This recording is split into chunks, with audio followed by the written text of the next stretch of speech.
పోతారు. మొత్తం పోతారు. So guys welcome back to నేమేస్ YouTube channel. Natural star Nani latest movie Saripodhaa సినిమా. సినిమా అయితే చూసినా భయ్యా. సినిమా చూశాక నాకు ఎలా అనిపించింది ఏంటనేది రివ్యూలోకి మాట్లాడుకుందాం. సో వీడియోని లైక్ చేయండి అండ్ ఛానల్ని సబ్స్క్రైబ్ చేసుకోండి.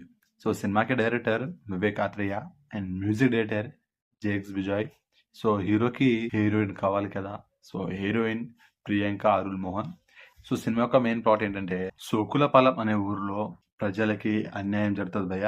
అక్కడ ఉన్న ప్రజలకి దారుణంగా హింసిస్తుంటారు. ఆ అన్యాయాన్ని ఎదుర్కోవడానికి హీరో సూర్య ముసుగు రూపంలో ఎదురు వెళ్తాడు. సో తర్వాత ఏం జరిగింది అండ్ ఇదంతా ఎందుకు చేస్తున్నారు అనేది మనకు మెయిన్ సినిమాలో ఉంటది. సో ఇది సినిమా చూశాక తెలుసుకోవాలి. సినిమాలో ప్లస్ పాయింట్స్ స్టోరీ భయ్య కొత్తగా ఉంది.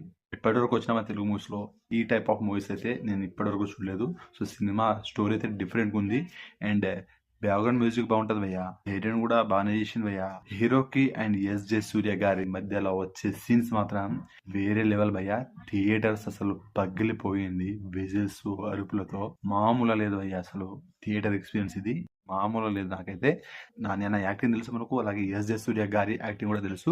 ఇద్దరు కలిసి ఏ రేంజ్ లో ఉంటుందో థియేటర్లో అసలు నాకైతే ఇక బుర్ర పాడే. అసలు మైండ్ బ్లోయింగ్. అసలు నిజం చెప్తున్నా.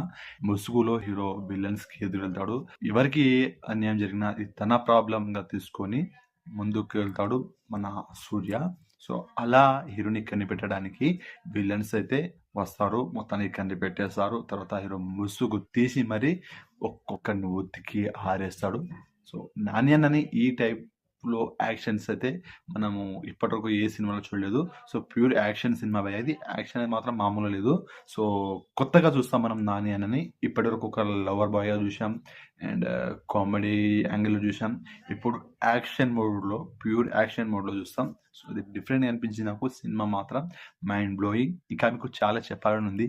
సినిమాలో కూడా చాలా దాచారు. సో అంతా నేను రివీల్ చేయను, స్పాయిల్ అవుతుంది కాబట్టి రివీల్ చేయట్లేదు. సో చాలా ఉన్నాయి సినిమాలో. నేను చెప్పింది ఇంతే, కానీ సినిమాలో ఉంది ఇంకా ఇంత కాదు, అంతకు మించి ఉంది. సో సినిమా చూస్తే మాత్రం మీకే తెలుస్తుంది. Mind blowing Varma. ఒకసారి సినిమా చూస్తే చాలు పోతారు, మొత్తం పోతారు. ఫ్యామిలీతో ఫ్రెండ్స్తో కలిసి రిపీట్గా వాచ్ చేస్తారు. ఇది మాత్రం పక్కా. సినిమాకి నా రేటింగ్ వచ్చేసి 3.5 stars out of 5 star. So ఇది మరి నా రివ్యూ కనుక మీకు నచ్చినట్లయితే వీడియోని లైక్ చేయండి, షేర్ చేయండి అండ్ సబ్స్క్రైబ్ చేసుకోండి.